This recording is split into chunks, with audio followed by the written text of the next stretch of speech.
Bismillahirrahmanirrahim. Assalamualaikum warahmatullahi wabarakatuh. Perkenalkan, nama saya Syarifah.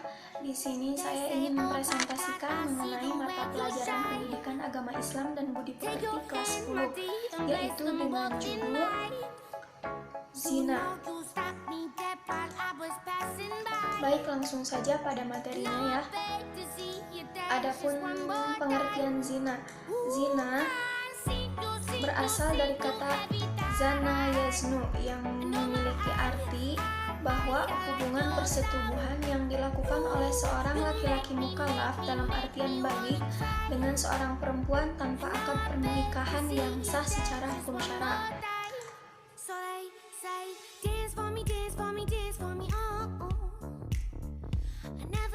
Kemudian mengenai hukum perbuatan zina, yaitu sebagaimana di dalam Quran surat Al-Isra ayat 32. A'udzubillahi minasyaitonirrajim. Bismillahirrahmanirrahim.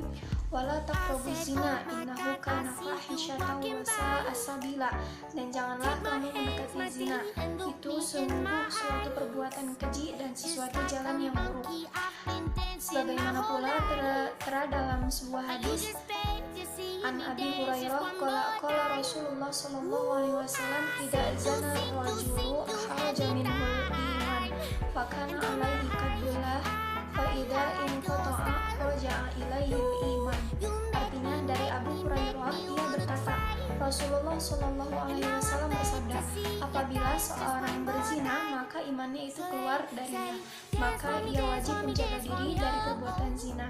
Dan apabila dia berhenti dari perbuatan zina, maka ia iman kembali kepadanya.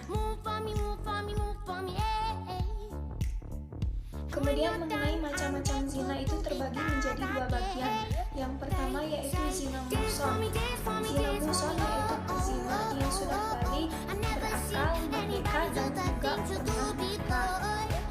Hukuman terhadap zina muhsan adalah dirajam, dalam artian dilempari dengan batu sederhana sampai meninggal. Hukuman rajam dilakukan dengan cara pelaku dimasukkan ke dalam tanah sampai dada atau lehernya di tempat yang ramai. Kemudian yang kedua yaitu zina ghairu muhsan. Zina ghairu muhsan yaitu pezina masih lajang, belum pernah menikah.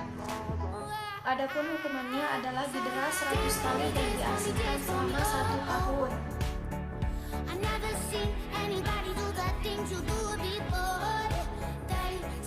Adapun mengenai dampak negatif melakukan zina, yaitu pertama, mendapatkan laknat dari Allah Subhanahu wa Ta'ala dan Rasulullah. Kemudian yang kedua, dijauhi dan dikucilkan oleh masyarakat.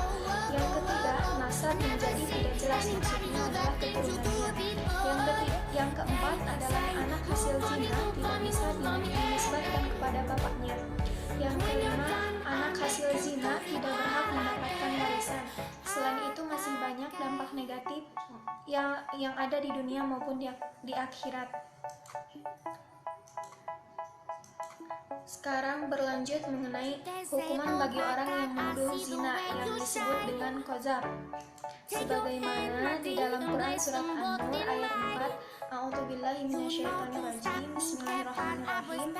Walladzina yarmunal muhsanati tsumma lam ya'tu bi arba'ati syuhada'a fajliduhum thamanina jaldatan wa la taqbalu lahum syahadatan abada wa ulaika humul fasiqun.